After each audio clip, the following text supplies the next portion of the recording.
technique, that is X-ray absorption spectroscopy, that can be used for local structure determination of nanodimensional materials. The collaborators are Dr. R.T. Sharma from my university and Dr. Paraswani Rajput from Bhabha Atomic Research Center. So for sake of introduction, X-ray absorption spectroscopy is a technique that measures how a material absorbs X-rays as a function of energy. So it is a very good tool, versatile tool used in material science, chemistry, biology, and it is somewhere similar to the techniques like UV visual spectroscopy and IR spectroscopy. Only we need to measure the energies. So X-rays, it works by striking an atom with an X-ray, which excites a core electron. And that electron can either be ejected from the atom or that can be promoted to the any unoccupied level. So one can measure the X-ray absorption coefficient as a function of energy and use for the characterization. But next is the dominant absorptive peak process is the excitation of the core electron. Typically, it can be 1s like k edges, or it can be 2p L3 or L2 edges electrons. So these the energy of these core electrons, they are the element specific because element has a set of characteristic absorption edges corresponding to different binding energy of its electrons. So it is very specific to the elements. For the rapid acquisition, data acquisition, we need a high photon flux and to get a high quality data, high quality spectra. So if we consider this criteria, XCS required a synchrotron source for the measurement. So this is a typical XCS spectrum.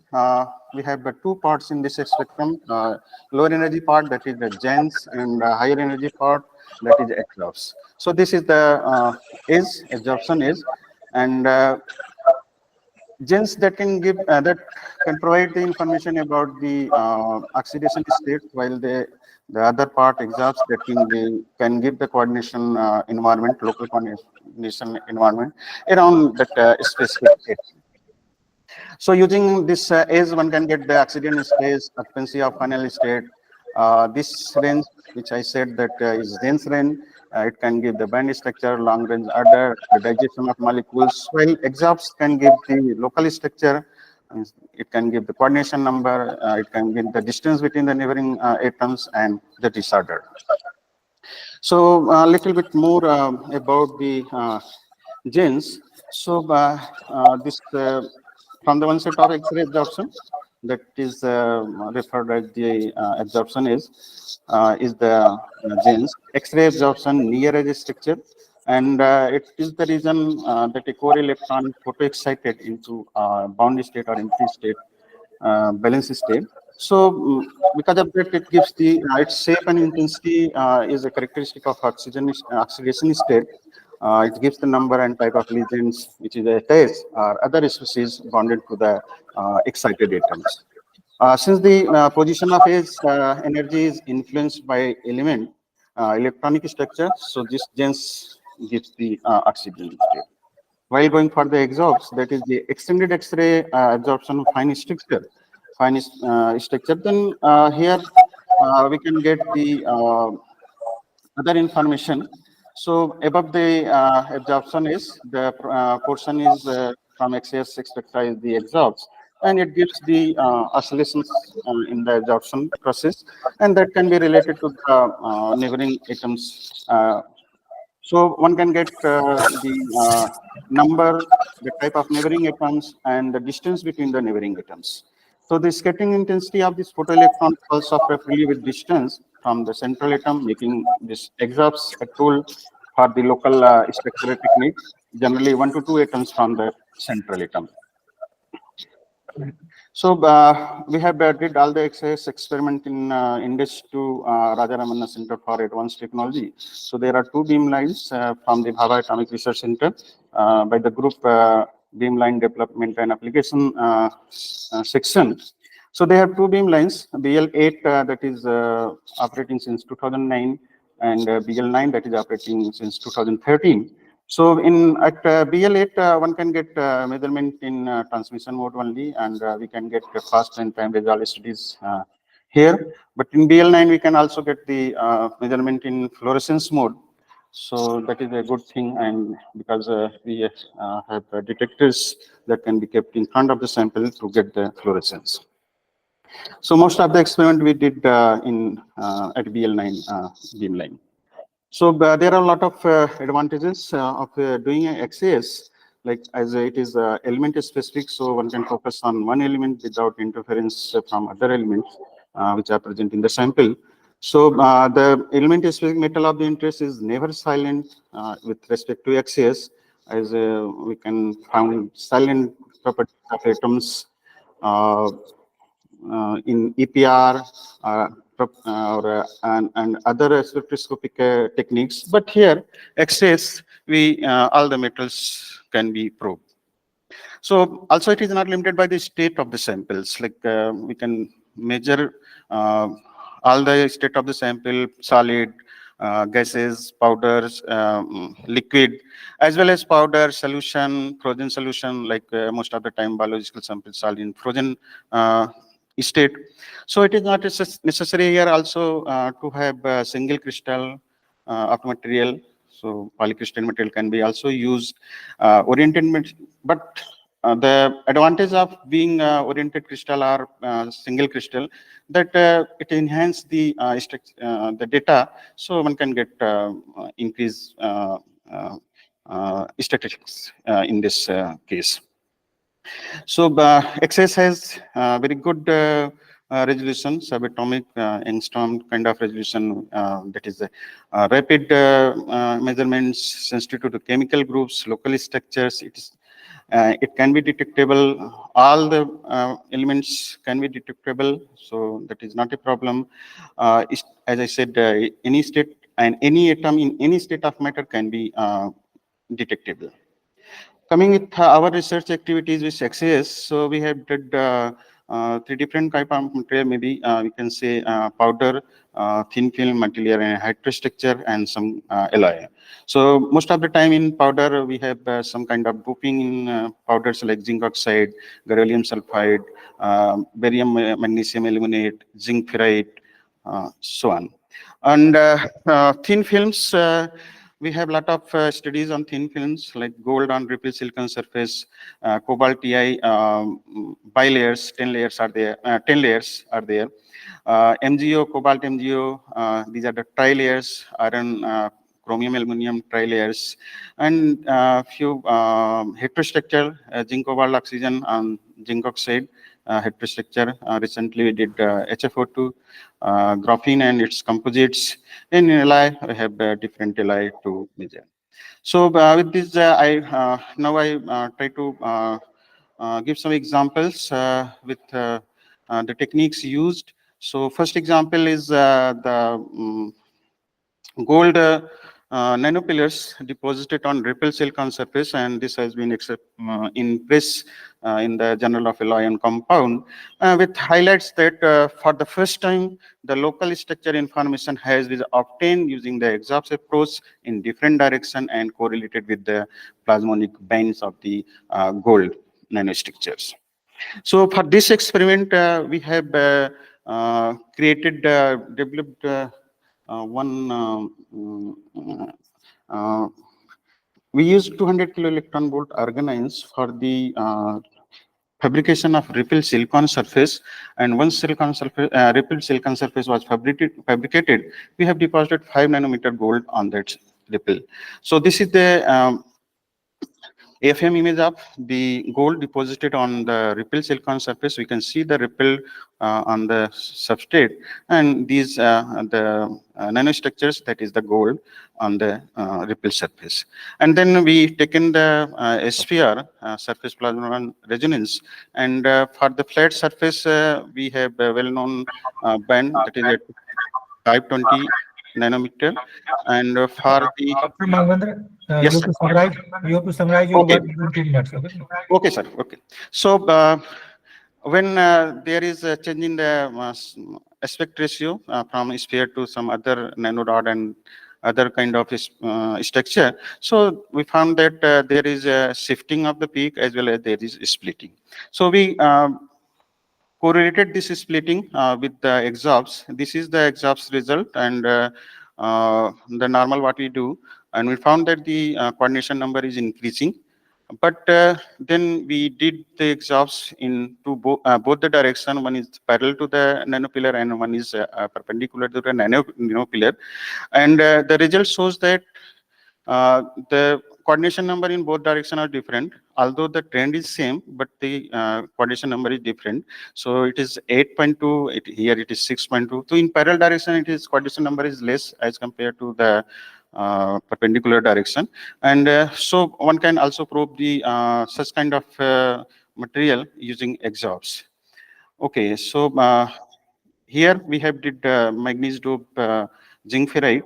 So we found that this like iron that is in mixed state. Similarly, the manganese that is also in mixed state, 3 and 2.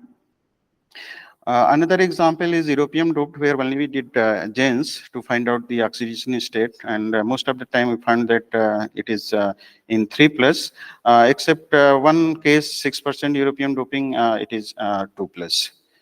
But when this is manganese dope, again it is the divalent. But when we manganese and copal, europium are co-doped in this matrix, what we found that they are in the mixed state now, 3 and 2 mixed state. And we Please wind up, please wind up. okay, so in conclusion, this is very good technique, and we can get a lot of information. And these are the collaborative institutions, and mostly I did work here, what we have presented today, but a lot of different synchrotron sources and also used. So if anyone want to access measurement, that contact Dr. Parasmani Rajput or directly to me, we can help them to get the measurements. Okay, thank you very much. First of all, a very good afternoon to everyone. I'm Medhamali, working as a scientist at ICRTMD Bhopal. So first of all, I'd like to thank you to the organizing committee of ICRTMD for giving me this opportunity to present a talk on my presentation entitled Designing of Flexible and Moldable Bamboo Fiber Reinforced Brine Sludge PDMS-based Composites for Thermal Insulation Applications. So first, I'd like to introduce to my institute, AMPRI. So we are an R&D organization based in Bhopal under Council of Scientific and Industrial Research. We mainly work on advanced materials and work on various different divisions, right from the alloys, the polymers, the materials, intelligent materials, and even water resource management. So I belong to the Green Engineered Materials and Additive Manufacturing Division, and I'm mainly working on natural fiber reinforced bamboo composites. So we are an R&D organization, and we work with various collaborative agencies, and we join hands and collaborate with various industries to create opportunities so that the technologies which we develop at our institute goes to the society for the benefit of the nation. So the main outline of my presentation today is the current problems which we are facing, right from the global warming, the deforestation, and due to the urbanization and industrialization, the industrial waste landfills. So what can be this? The use of the natural and renewable resource and low carbon emitter material can be a solution to the global warming and the deforestation problem, and also the utilization of the waste material which are dumped into the landfills can be a solution to the industrial waste landfills. So in this area, what we have done is that at AMPRI, we have explored the potential use of a natural and easily available resource material, which is known as the bamboo.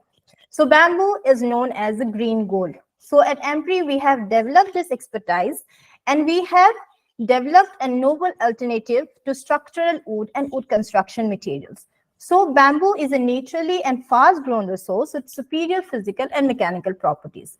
So what we have done at AMPRI is that we have taken the bamboo and we have cut it into strips, and we have done the various process, and we have developed it into bamboo-based composites. So this know-how has actually been transferred to 2 industries, and with the help of the industries, this you can see, this is the beauty, that whatever the technology we have developed at AMPRI, we have transferred it to the industries, and we have developed this beautiful, first in the world, we can say, this demonstrative structure developed with the indigenous bamboo composite at our CSIR premises. So this has been inaugurated by Honorable Dr. Harshvardhan, former Vice President of CSIR.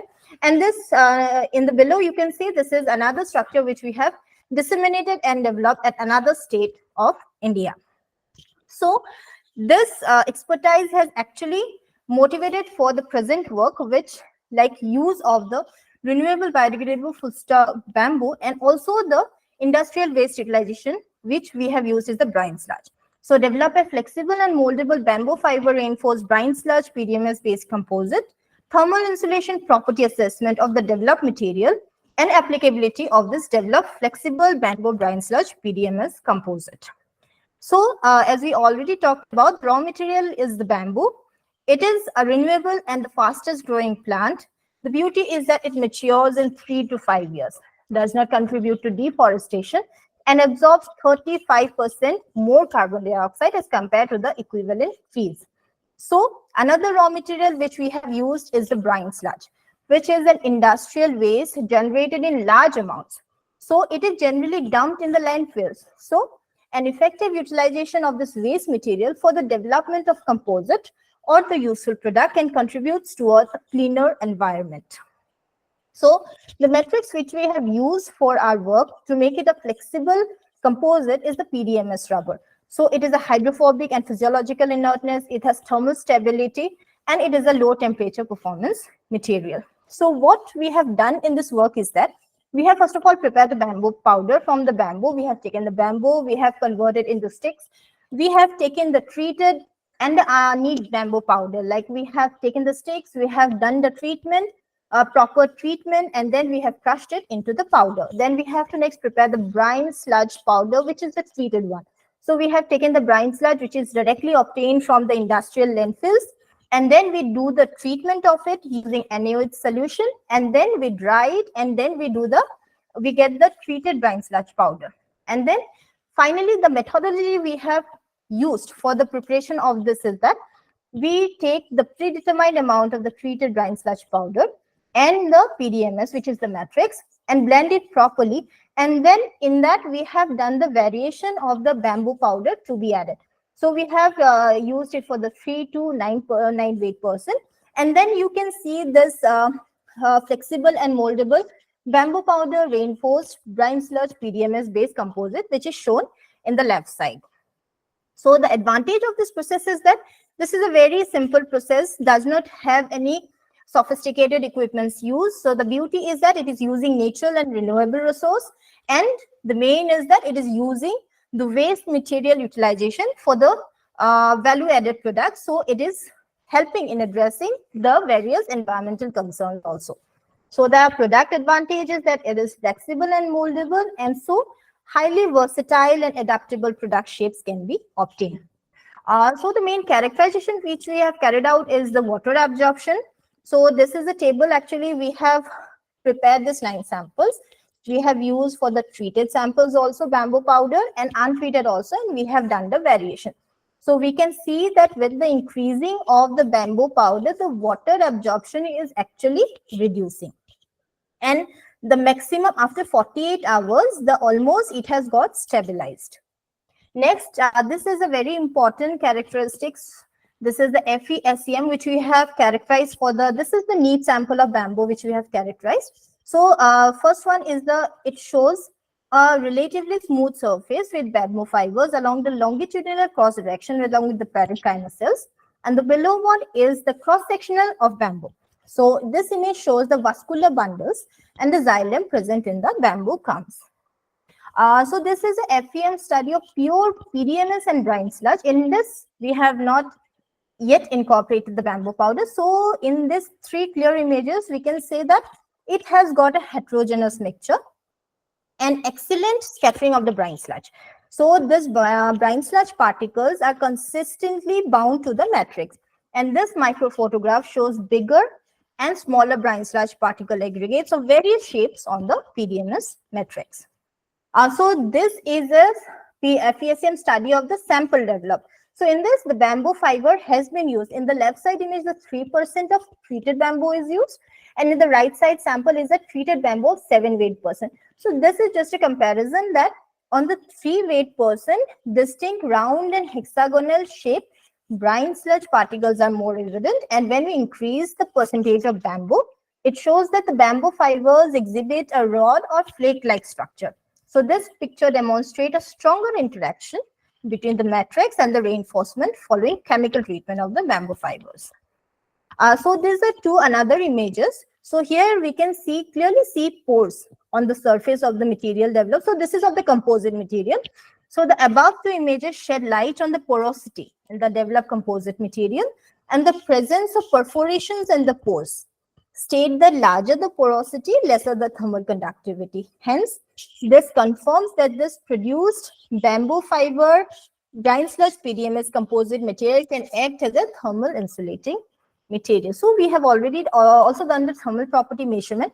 These are actually the values for the treated samples, and 4 set of samples for the untreated are yet to be done. But yes, from this value, we can see that we have obtained very less values, conducting values of the developed composite material. So it shows that this have insulating properties, and hence this developed composite material can be used for the thermal insulation applications. So finally, I would like to conclude that we have developed the flexible and moldable bamboo reinforced brine sludge PDMS based composites by varying the percentage of bamboo content.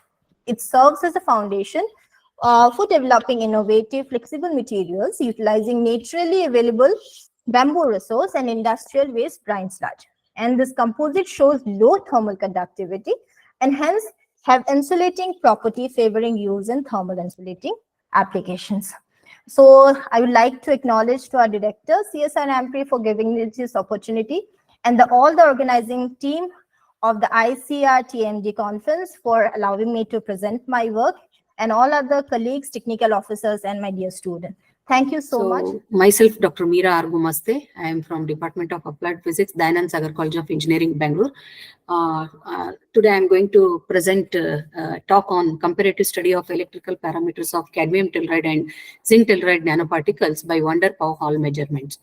So the outline of my presentation is introduction, significance of cadmium telluride and zinc telluride, synthesis of cadmium telluride and zinc telluride nanoparticles, characterizations done are PXRD, EDAX-TEM. In brief, I'll explain them, and Van der Pau Hall measurements and the conclusions. So to introduce with cadmium telluride and zinc telluride materials, actually they belong to 2,6 compounds in the periodic table, and they are the direct band gap semiconductors. And we know that semiconductor nanocrystals whose radii are smaller than the bulk exciton Bohr radius constitute a class of materials intermediate between molecular and the bulk forms of matter. So due to the quantum confinement, these materials possess fascinating properties such as size-dependent tunable emission, narrow emission bandwidth, broad excitation, strong absorption abilities, and good photostability. CDT is a successful contender compared to silicon with respect to silicon because of its vital material properties like long-term efficient performance, good absorbance property, and its direct band gap. So CDT is a good element or the material for the photovoltaic purposes. Then coming to the ZNT, zinc telluride, ZNT is a very prominent material for the photocathode and photoelectrochemical cell applications because of the direct band gap and negatively situated conduction band edge nearly at about 1.63 electron volts with respect to a typical hydrogen electrode. It has also a direct band gap of 2.26 electron volts at room temperature.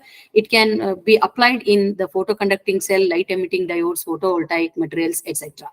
So here we have used 2 different synthesis methods for both the nanoparticles. For the synthesis of the cadmium telluride nanoparticles, we have used the single injection hydrothermal method. And for the synthesis of the zinc telluride nanoparticles, we have used the sol gel method. These are the materials used, and these are the concentrations shown in the bracket for the synthesis of these nanoparticles. Now coming to the PXRD analysis, which is a very basic and the fundamental characterization technique for any material nowadays. So PXRD reveals that for a CDT nanoparticle, it exhibits the hexagonal crystal structure, and the crystal structure is matching with the ICDD 010800089. data card. The PXRD pattern for ZNT here, nanoparticles, ZNT nanoparticles show that they are also crystallized into the hexagonal crystal structure with the P31 space group matching with this ICRTMD database. We have taken the EDAX spectrum also for both the CDT nano and the ZNT nanoparticles. Here, this EDAX spectrum is taken to trace the materials present and to confirm that the cadmium, tellurium are present in CDT and zinc and tellurium present in the ZNT nanoparticles. From the CDT nanoparticles EDAX spectrum, we observe that there is a sulfur peak found. This sulfur peak is found present here due to the thioglycolic acid used in the synthesis of CDT nanoparticles as a surfactant or the capping agent. So this says here that the CDT and the ZNT components or the elements are successfully compounded in the nanoparticles. Then we have the very important electrical measurement here that we call it as the van der Pau-Hall measurement. This we have taken here from the Sense Lab, IISc Bangalore. And here we have studied the electrical parameters by using this method because this is the very cost effective and the very easy method to determine or to study the electrical properties of any material. So we have studied here for both the CDT nanoparticles and the ZNT nanoparticles. We have calculated conductivity, mobility, and from that we have calculated other calculations also we have done, but here we are depicting only these parameters. Hall coefficient also we have calculated, and from the CDT nanoparticles it is observed that the conductivity is of the order of 10 to the power minus 3, whereas for the zinc telluride nanoparticles it is of the order of 10 to the power minus 4. Mobility for the zinc cadmium telluride nanoparticles is of the order of 10 to the power 4. And for zinc telluride nanoparticles, it is of the order of 10 to the power 5. And Hall coefficient gives the type of conductivity. So it is found that for CDT nanoparticles, it is positive, so it is a p-type material, and for zinc telluride, it is n-type material. So here, among the family of 2,6 compound semiconductors, CDT can be easily doped for either n-type or p-type conductivity. During synthesis also, it can be variously found that CDT can be either p-type or n-type successively very easily. Vacancies, interstitials, antisites are the native point defects introduced in CDT. However, the most important are the cadmium vacancy defects that are present in the cadmium telluride.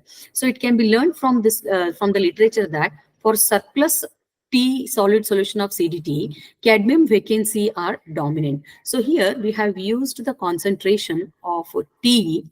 It is more compared to the concentration of the cadmium chloride here. So this shows here that there is a surplus of T, and that makes the CD vacancy dominant here. So when we come to the ZNT, here, because of the native defects and the self-compensation, it is difficult to achieve N-type conducting in ZNT actually. And many people have tried also, but most of the times in the literature, we find ZNT as P-type material only. But still, by using lower growth temperature and zinc-rich stoichiometry, means the zinc concentration should be more, then the native defects and self-compensation may be lowered by suppressing the creation of the zinc vacancy defects and associated impurities. So here, in the present experiment also, we have used the synthesis conditions with a lower temperature of about 60 degrees centigrade and precursor with a high zinc concentration. So this creates here more electron donor sites and thus added carriers that makes these quantum dots, because they are in the less than 10 nanometer or about 2 nanometer, we can refer to them as quantum dots also, and they possess N-type conductivity. So when we compare these two compounds here, CDT and ZNT, CDT we have taken about 180 degrees centigrade of temperature for the synthesis, whereas for ZNT we have taken the low temperature synthesis of about 60 degree. Cadmium telluride, the concentration of cadmium is less than the concentration of tellurium. In case of zinc telluride, the concentration of zinc is more than the concentration of the tellurium. Cadmium telluride has P-type conductivity, whereas the zinc telluride has the N-type conductivity. When we compare the electrical parameters like conductivity and mobility, CDT has high conductivity than ZNT, whereas ZNT has high mobility than the CDT. These are the parameters that we can compare between CDT and ZNT. So from these electrical parameters results, we can say that the type of conductivity is dependent on the synthesis temperature. But One more parameter, which is the concentration of the T and Zn. In case of CDT nanoparticles, T richness is responsible for the type of conductivity, whereas in case of ZnT nanoparticles, the suppressed zinc vacancy defects is responsible for the type of conductivity. Actually, we have studied the zinc vacancy defects also by taking the photoluminescence plot, and we have discussed it somewhere else. CDT nanoparticles are possessing higher conductivity than the ZNT nanoparticles, and ZNT nanoparticles are possessing higher mobility than the CDT nanoparticles. So this work further can be proceeded with the different concentration of T, cadmium, and Zn, etc. And we can further test whether the N-type conductivity is retained in zinc telluride nanoparticles, or the P-type conductivity is retained in the CDT nanoparticles, etc. Actually, with respect to CDT nanoparticles, we have checked with the different T concentration, and the P-type conductivity is retained, which we have not discussed here. P-type conductivity is retained in case of CDT nanoparticles, whereas in case of ZNT nanoparticles also we have tested with different doping elements. The doping element we have used is manganese. There also the N-type conductivity is retained actually with the same synthesis temperature of 60 degree and zinc vacancy, zinc richness stoichiometry of the materials used in the synthesis part of this experiment. So these are the conclusions that we can draw from our results here. Thank you. I thank ICRTMD for providing me an opportunity to present my talk here. I thank the organizers. I thank my management, the Dayanand Sagar College of Engineering, our HOD, all my staff colleagues for permitting me or for coordinating me to conduct the experiment and presenting this paper. Thank you. Today, I am hired to present on the topic effect of thickness on structural, morphological, and optical properties of thermally evaporated nichrome thin film. First one, introduction. Neutral density filter is a filter that is equally reduce the amount of intensity of the light in the desired spectral range. Neutral density filter is characterized by using the transmission and also optical density, and the optical density can be calculated by using this equation. OD is equal to minus k log T, where T is the transmission, that is equal to I naught by IT. And the neutral density filter can be produced by two ways. First one is the bulk absorption like glasses, but there have some disadvantage by using the glass. Disadvantage is like for low optical density discarded due to the absorptive nature, heat buildup, and possibility of the crack formation is increased. Thin film optical coating is used because it has the less ripple than absorptive filter. Any metal do so absorption, so why we choose the nichrome thin film. And if NDF is placed under an ordinary environment for a long time, after thin film formation, the oxidation of metal thin film causes the phenomena of transmittance increase and the flatness content. So it placed in the appropriate environment which is suitable for this type of the filter. And the NDF can be characterized by two ways: reflective NDF and absorptive NDF. Reflective NDF reflects the unwanted light by using the percentage of light passed through it, and it can be designed by using the metallic coating on the glass substrate or the glass substrate. The glass substrate can be used for the visible range, and the glass substrate can be used for the UV range. The careful control of the alloy compositions and the vacuum depositions produce coating range. And the second one is the absorptive NDF, which are usually made from the glass, and this compound absorbs some wavelength of the light when transmitting the others. The usage and application of NDF: when the brightness of object is too high for imaging systems such as camera, the extensive amount of the light may enter into high light sensitive surface, so the ND filter is used to solve this problem. Main purpose of the NDF to reduce the power of incident light that pass through the optical system, that is the laser instrument. This is the experimental detail. First one, the synthesis of thin film. The thin film of nichrome of different thickness 11 and 82 nanometer will be substrate at room temperature by using the thermal vacuum coating unit as shown in the figure. The pure nichrome wire were used as a target material in the tungsten boards in appropriate amount. After that, loaded in the chamber of thermal coating unit. Before the deposition of the glass substrate, it is cleaned with acetone and dried in air. The thickness of thin thin film were measured by in situ quasi crystal monitor.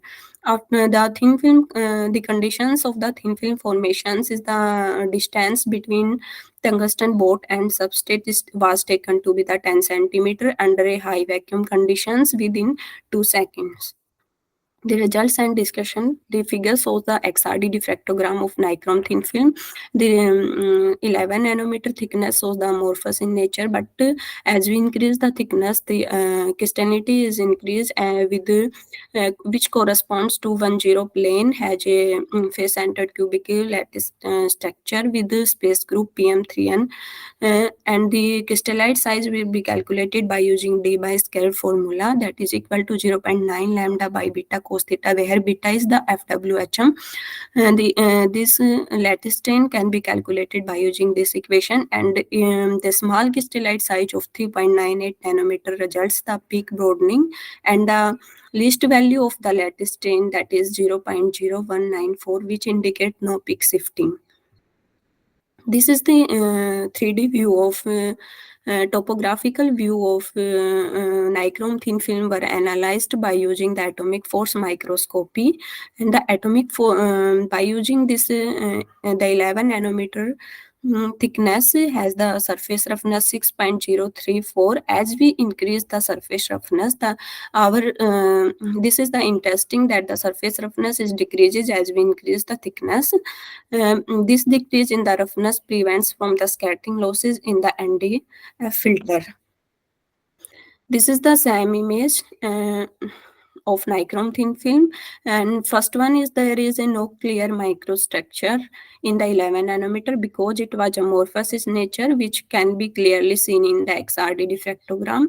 But as we increase the thickness, the spherical microstructures can be clearly seen, and the grain size can be calculated by using the images software, and that is value 69.6 nanometer.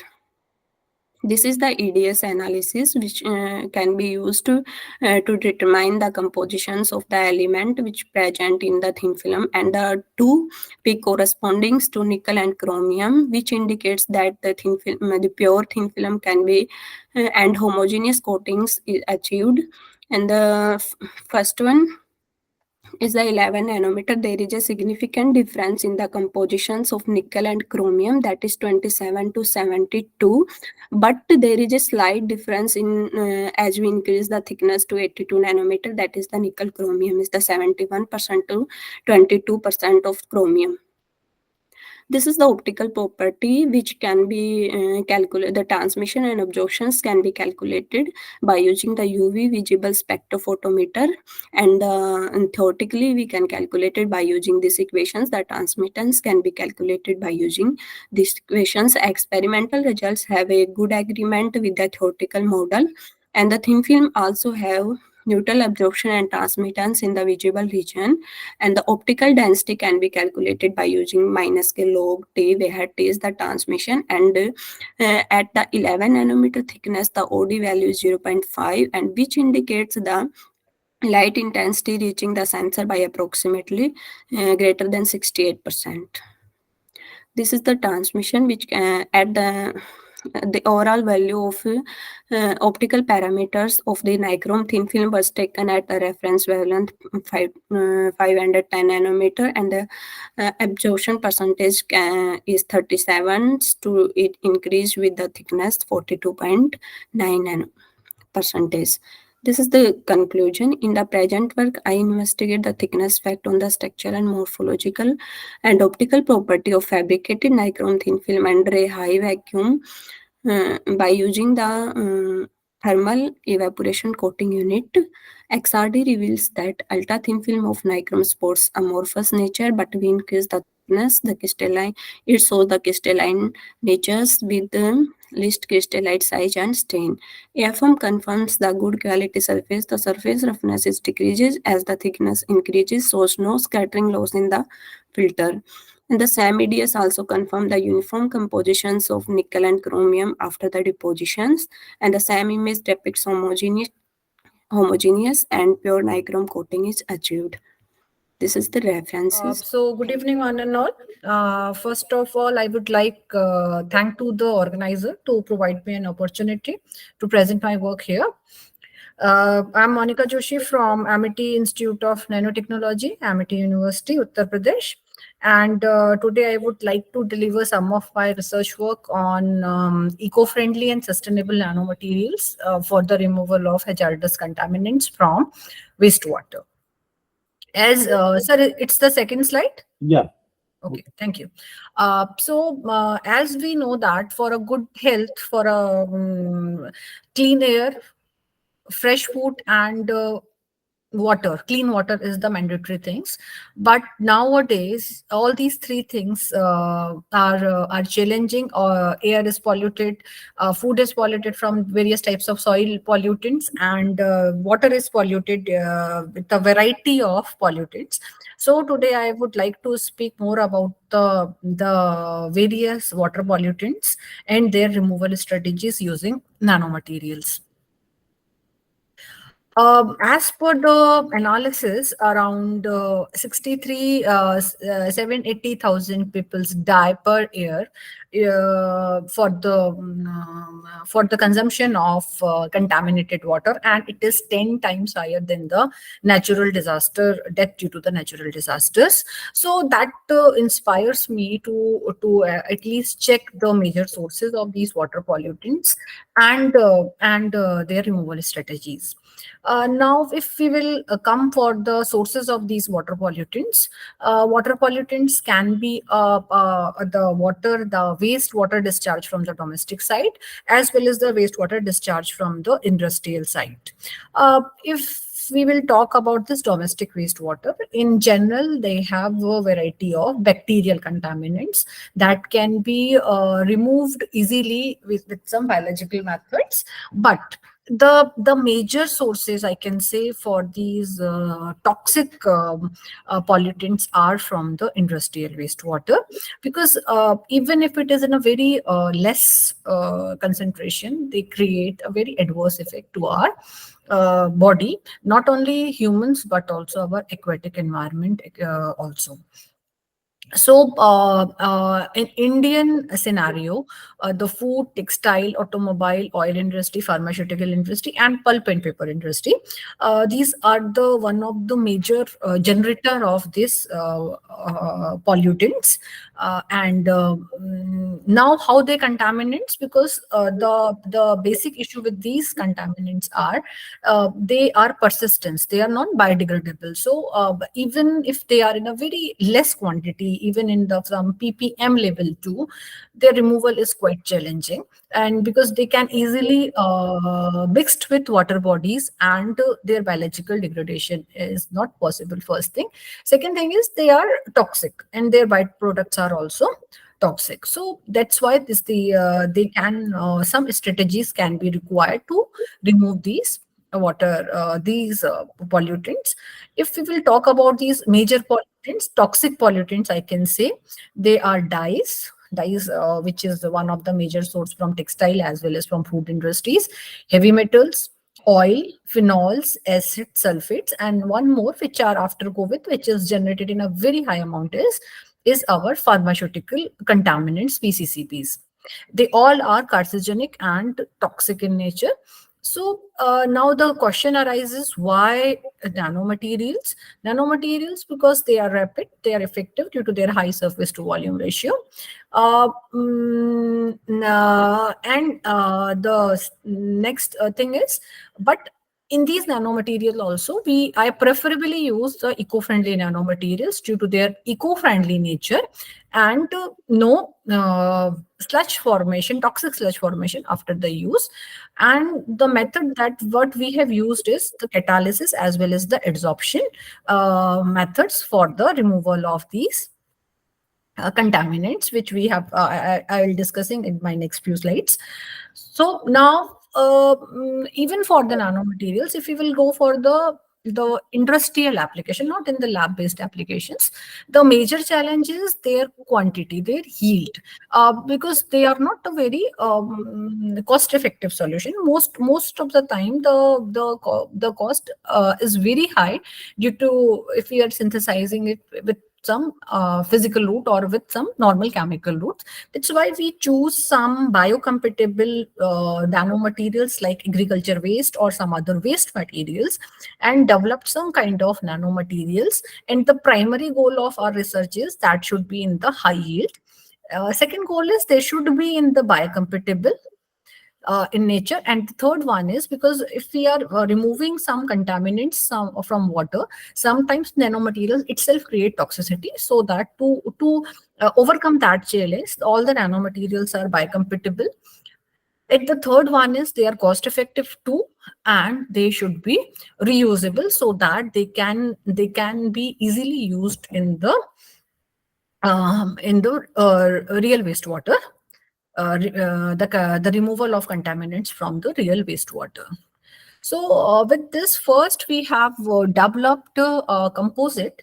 That is the major criteria is the method is photocatalysis. For photocatalysis, we have used that, and for that we have developed some materials like TiO2 nanoparticles, which we have synthesized using algae, which is agriculture, a complete waste. And then to provide the strength of this material, we have used graphene oxide sheets, and then prepare a nano composite of GOTiO2, that is using a normal hydrothermal method, and check its compatibility for the removal of textile dye as well as some textile real wastewater. So in that case, we have the material works very well for 3 cycles, but the removal efficiency is around 60-63%, but it's a quick one. It's around 55 minutes. The material give very good results,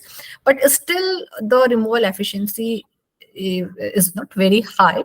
So further we have modified that material with the geo we have taken, because geo is providing like a skeleton, and we have developed some zinc oxide nanoparticles, and in that also we used honey and lemon as a eco-friendly solution of that with the high yield. And because we are going for the catalysis, and this is both the methods, even the GOTiO2 and GOZ, we used a solar light, a natural sunlight, the degradation of textile dyes in presence of a natural sunlight.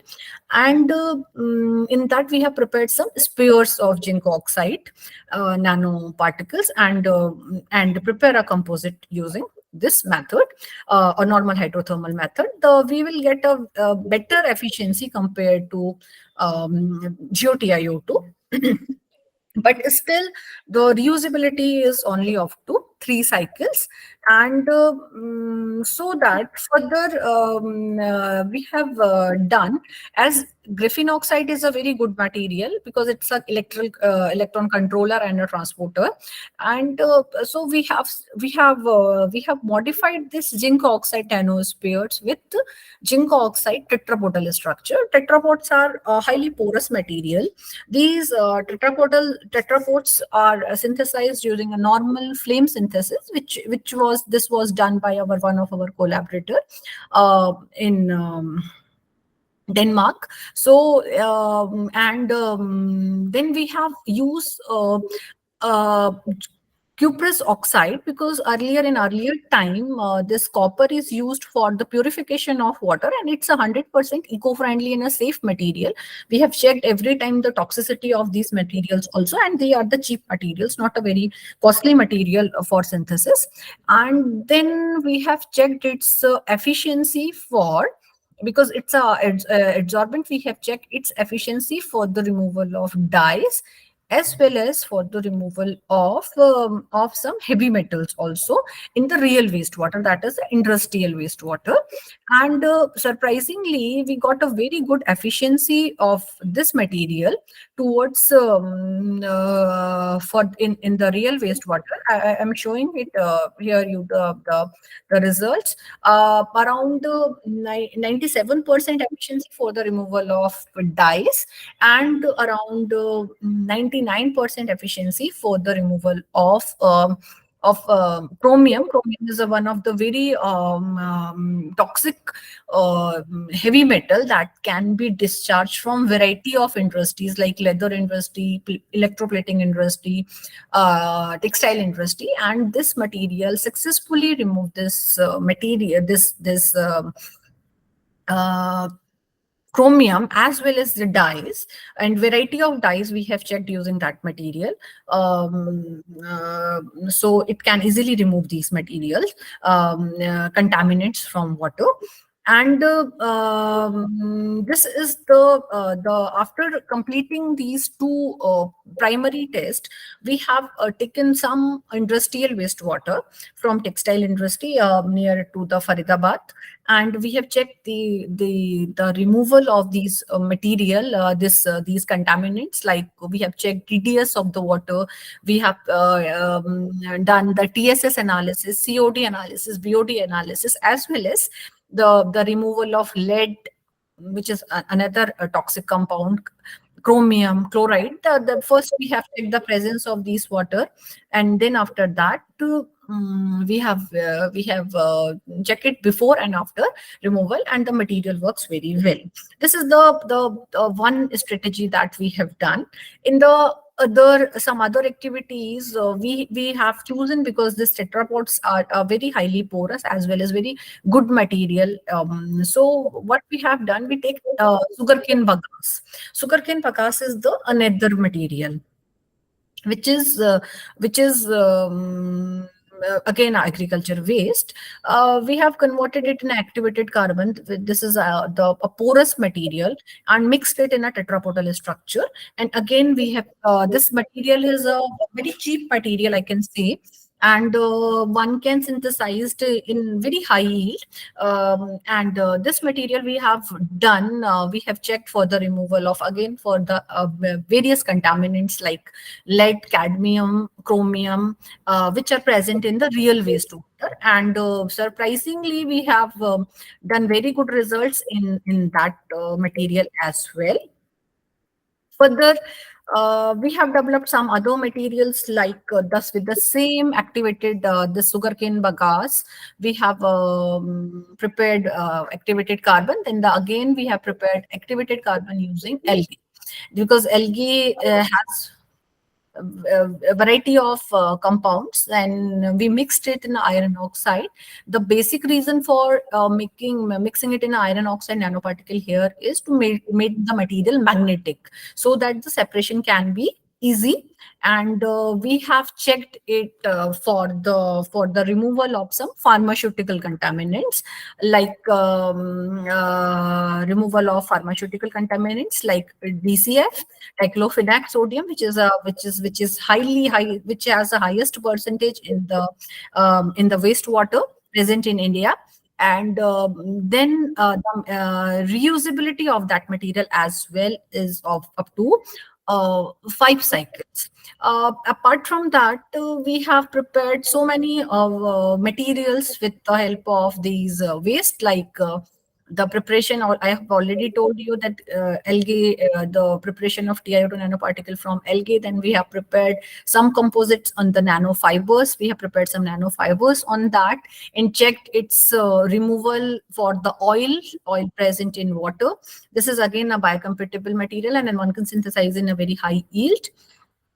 Few of the studies we have done by mixing algae in graphene oxide and check it for the real wastewater applications. And this is one of the interesting work where we have prepared some nanomaterials using sludge.